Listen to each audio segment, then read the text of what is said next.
Oi, queridos, bem-vindos a mais uma aula de Química. Eu, professora Nadiane Castro, vamos trabalhar hoje, meus queridos, com mudanças de estado físico da matéria. Na verdade, olhar, os fatores que influenciam em a mudança de estado físico de um para o outro e vamos ver também o comportamento no gráfico de uma substância pura e de uma mistura. Me acompanhem aí, eu vou abrir aqui uma telinha para vocês, para que vocês possam acompanhá-la comigo. Deixa eu dar uma voltadinha um pouquinho aqui, rapidinho, pessoal. Só voltar aqui um pouquinho a minha tela. E aí nós vamos falar sobre, como eu tinha dito anteriormente, os estados físicos da minha matéria. Nós sabemos que a matéria ela pode se apresentar na natureza de várias maneiras. As principais delas são no estado sólido, no estado líquido, no estado de vapor de gás, né? Vamos lá. A primeira forma, né, que a matéria se apresenta é na forma no estado sólido. Como eu sei, professora, qual é a característica de uma matéria no estado sólido? Como que ela se apresenta? Então, as moléculas que constituem o meu material no estado sólido, eles têm um alto grau de organização. As moléculas estão tão bem organizadas que a energia cinética, que é a capacidade, a energia que essas moléculas teriam para se movimentar, ela é muito pequena. Então, nós falamos que a força de atração, ou seja, a força que mantém essas moléculas unidas, ela é muito maior que a força que faz com que elas possam se movimentar. Então, nós falamos que os átomos das moléculas que constituem essa matéria, elas têm um grau de agitação muito baixo. Elas estão, como eu tinha falado para vocês, um concentrado de átomos muito grande. O espaço físico lógico entre elas é muito pequeno. Então, uma característica, meus amores, de um material no estado sólido, além do alto grau de organização dela, a questão da energia cinética muito pequena, é que ela possui forma fixa, forma e volume fixo. Isso quer dizer o quê, professora? Que se eu pegar um exemplo que nós temos aqui, a minha bola de bilhar e colocar num recipiente, ela não vai mudar o seu formato, nem vai mudar o seu tamanho, ela vai permanecer a mesma coisa. Isso acontece porque o meu material no estado sólido ele é rígido por causa da grande organização com que as moléculas no estado sólido elas se encontram, tá, meus queridos? Vamos para. Aqui eu tenho uma imagem, né, que mostra aqui a questão uns cristais aqui de bem organizadinhos, né, as moléculas bem organizadinhas aqui. Então, no sólido, a forma e o volume ele é bem definido, como a gente consegue ver aqui, tá bom? O volume, se eu pego essa caixa e coloco no recipiente redondo, ela continua uma caixa, né, retangular, no caso quadrada, aqui, ela não vai mudar o seu formato e nem o seu volume.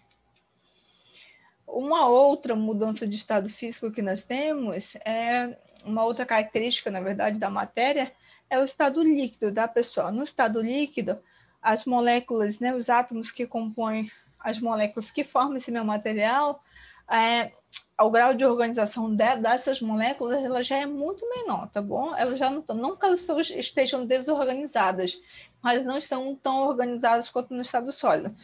A gente fala que a energia cinética já é maior, então a capacidade dessas moléculas, desses átomos se movimentarem, ela é muito maior, tá bom, pessoal? As moléculas já conseguem se movimentar com maior facilidade. Nós falamos que a força que mantém essas moléculas unidas é igual à força que querem desunir, ou seja, a agitação das moléculas. Isso dá algumas características para ela. Por exemplo, por causa do grau de agitação que essa molécula permite ter, por causa do aumento da energia cinética e da desorganização maior das moléculas em relação ao estado sólido, é que a forma desse meu material ele pode variar. O volume dele continua fixo, mas a forma pode variar. Se eu pego uma garrafa de água de 600 ml, ela já está numa garrafinha cilíndrica, né? E eu pego e coloco, por exemplo, numa vasilha que é retangular ou quadrada. Ela continua com 600 ml, mas o formato dela vai variar.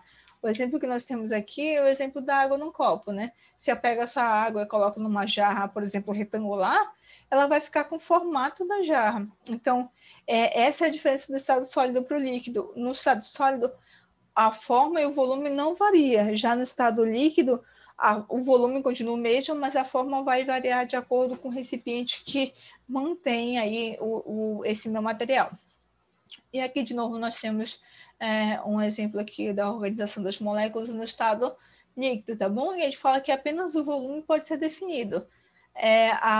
o formato dela vai depender do material aí, do recipiente que vai ocupar este líquido, tá bom? E aí nós temos o vapor. No estado de vapor, o que acontece?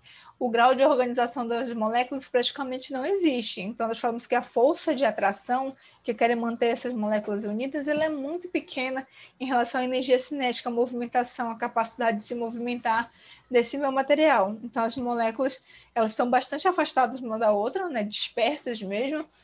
E aí, uma característica dela é bem importante, é que a forma e o volume dela pode variar. Como ele é um gás e a gente consegue comprimir, expandir, ele pode, tanto o formato quanto o volume dele pode variar. Se eu pego um botijão de gás e coloco gás, pressiono, o que acontece com as moléculas? Elas ficam juntinhas. Mas se eu dou um espaço, o que eles fazem? Ela expande. Então, no estado de vapor, por causa do alto grau de agitação dela, eu consigo comprimir e eu posso expandir as minhas moléculas também, tá? Então, no estado de vapor ou de gás, a gente tem o volume e a forma dependem do recipiente que for posto. Eu tenho, geralmente, um botijão de gás é mais arredondado, né? E a gente vê que um cilindro já é mais cilíndrico, como o próprio nome fala, então vai depender do recipiente que ele for colocar, ele vai assumir aí o formato e o volume dele também pode variar de acordo com o recipiente, de um recipiente para o outro, tá bom? Só uma coisinha que eu coloquei aqui para vocês, que a matéria, por exemplo, ela pode coexistir nos 3 estados. Um exemplo assim clássico das mudanças de estado que nós temos é a água. A água ela pode estar no estado de vapor, no estado sólido, no estado líquido. Ela pode coexistir ao mesmo tempo, dependendo da pressão, né, que a gente viu aqui. Fatores externos como a pressão e a temperatura pode fazer com que a matéria possa se apresentar ora no estado, ora no outro. E, meus queridos, as mudanças de estado mudanças de estado físico aí, ela pode receber denominações específicas de acordo com suas características, tá bom? É o que a gente vai ver isso agora. Então, aqui eu tenho um gráfico de mudança de estado físico.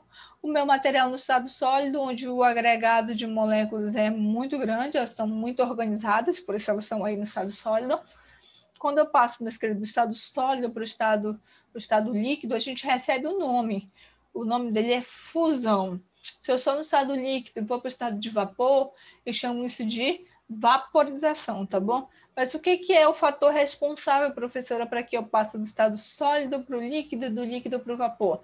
O que acontece com as minhas moléculas? A minha molécula no estado sólido está bem quietinha. As minhas moléculas precisam absorver calor. A gente fala de transformação do tipo endotérmica. Endo vem de absorver, térmica vem de calor. Então, as minhas moléculas precisam absorver calor para mudar de estado físico para o outro. Se eu tenho aqui o meu material no estado sólido e eu submeto ele a uma temperatura diferente, o que vai acontecer? Ou submeto ele a qualquer tipo de temperatura, a tendência é que ele vire um líquido. Por que isso acontece? Porque elas são bem organizadas. Quando eu aqueço, o que acontece?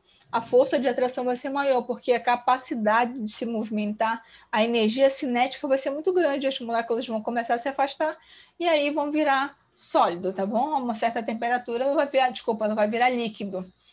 E aí eu tenho meu líquido, se eu aquecer esse meu líquido aqui, ele vai virar vapor. Então, tudo depende de absorção de calor pelo processo endotérmico. Então, da fusão,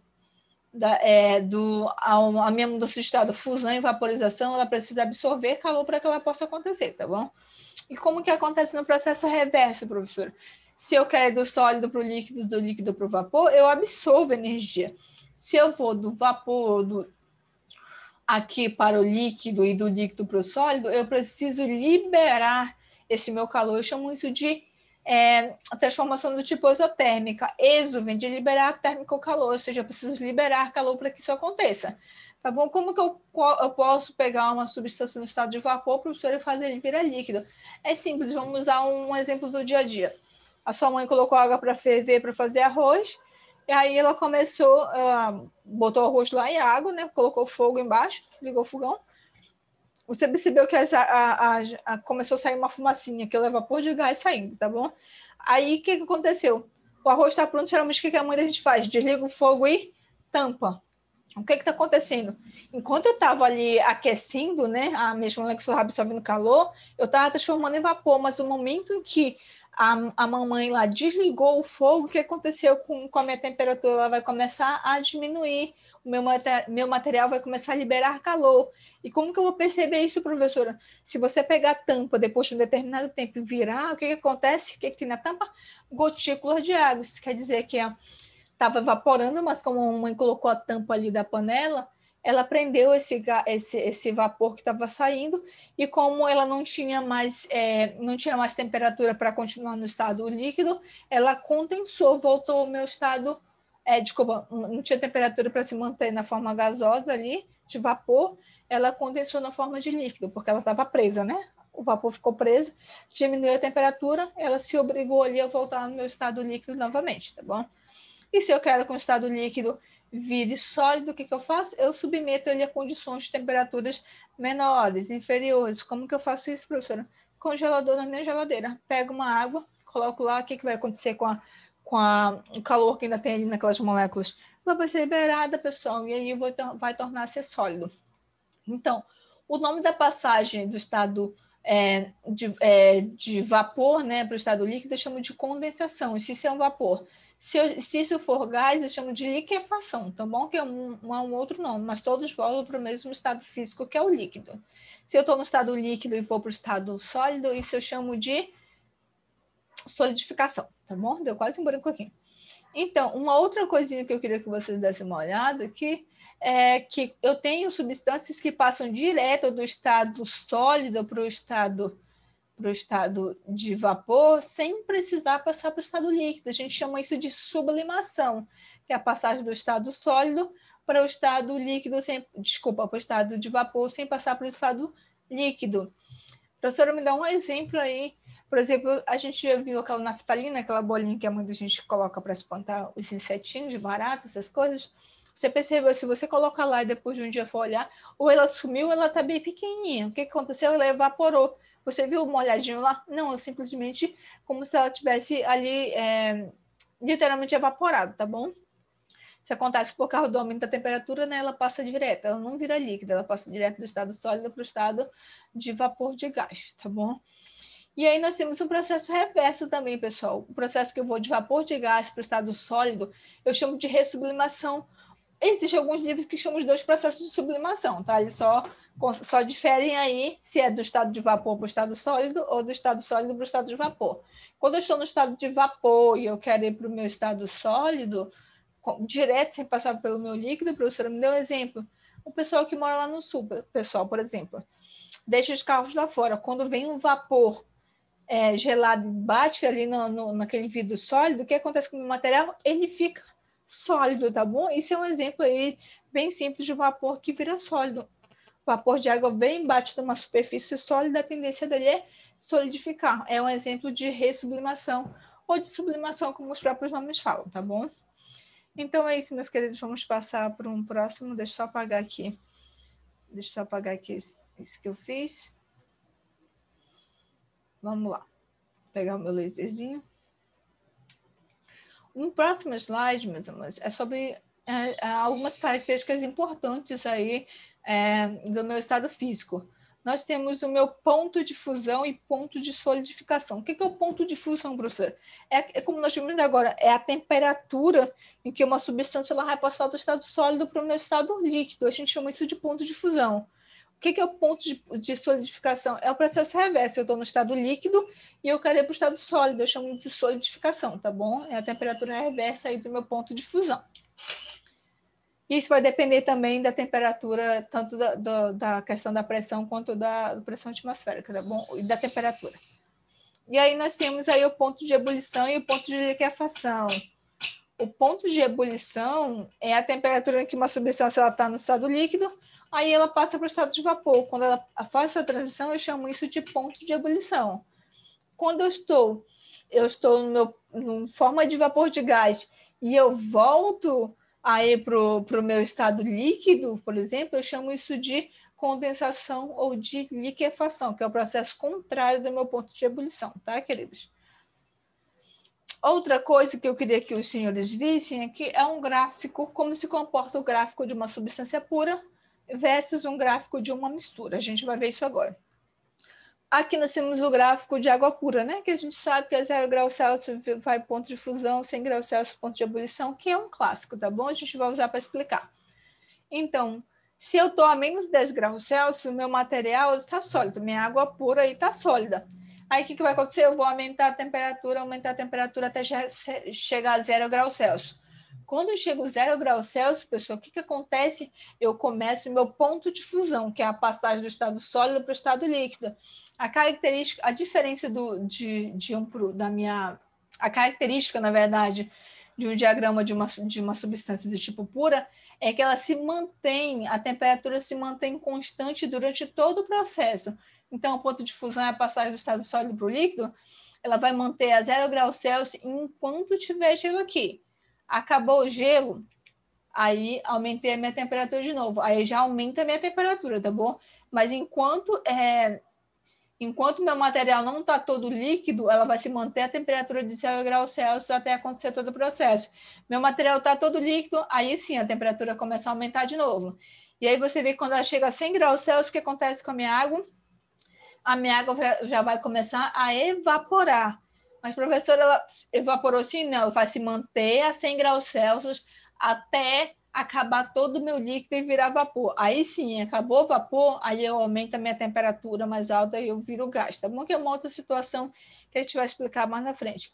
O que eu quero mostrar para vocês aqui é que num diagrama de substância pura, eu tenho ponto de fusão específico, a temperatura não altera, ela vai se manter constante no ponto de fusão e constante no ponto de ebulição, ou seja, ela vai se manter a 0 graus Celsius até o sólido todinho aqui virar líquido, tá bom? Aí sim, já não tem mais sólido, aí minha temperatura aumenta. Antes disso, continua aí a mesma temperatura, tá bom? A mesma acontece no ponto de ebulição, a passagem do líquido para o vapor.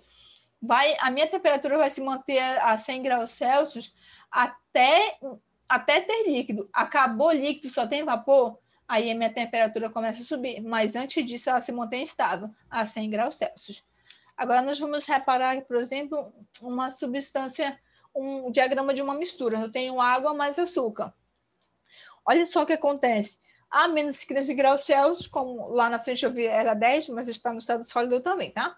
No estado sólido. Olha só, professor, aumentou a temperatura e chegou bem aqui, ó. Aqui eu tenho temperatura de fusão. O que é a temperatura de fusão mesmo que a gente viu? É a temperatura em que eu passo de um sólido para um líquido. Só que olha a diferença daquele diagrama. Lembra que no estado sólido a temperatura se manteve constante? Aqui, ó, a transformação do sólido no líquido, a temperatura vai variar. Por isso que eu tenho esse deltazinho aqui. Diz que é variação de temperatura de fusão. Ou seja, o meu material, a minha temperatura não vai se manter constante enquanto eu estiver mudando, tá bom? Enquanto estiver sólido e líquido, a minha temperatura vai aumentando até eu não ter mais sólido e ter líquido.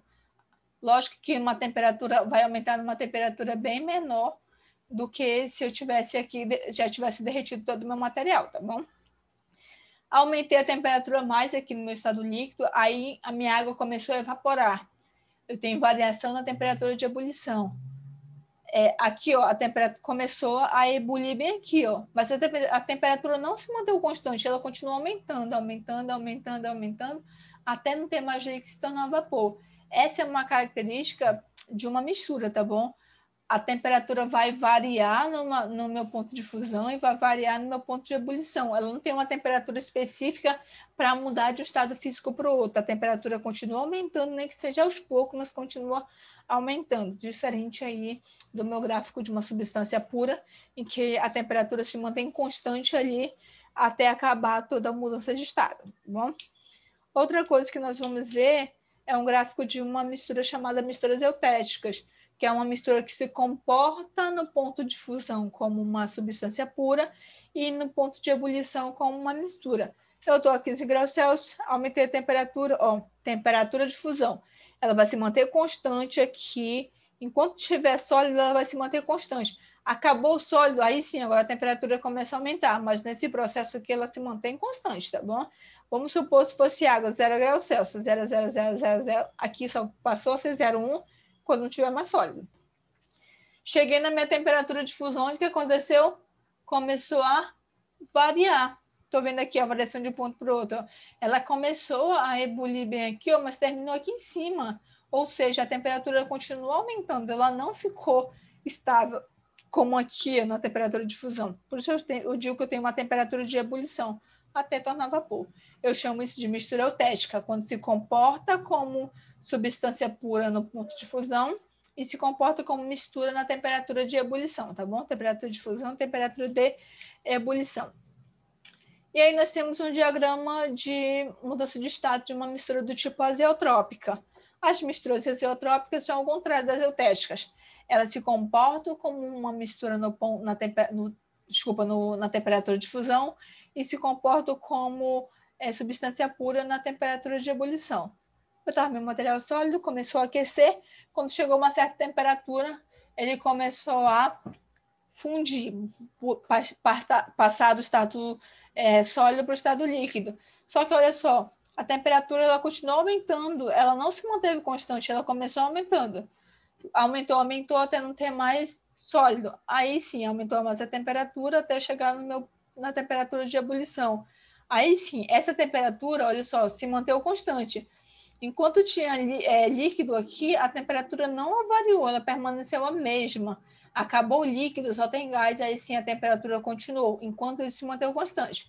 Nas temperaturas azeotrópicas, é isso que a gente vê, tá bom? Comportamento de misturas na temperatura de fusão e temperatura de ebulição, como se fosse de uma substância pura. Meus amores, muitíssimo obrigada pela atenção de vocês. Até a nossa próxima aula, tá bom? A gente se encontra para falar um pouquinho mais de química, ok? Obrigada.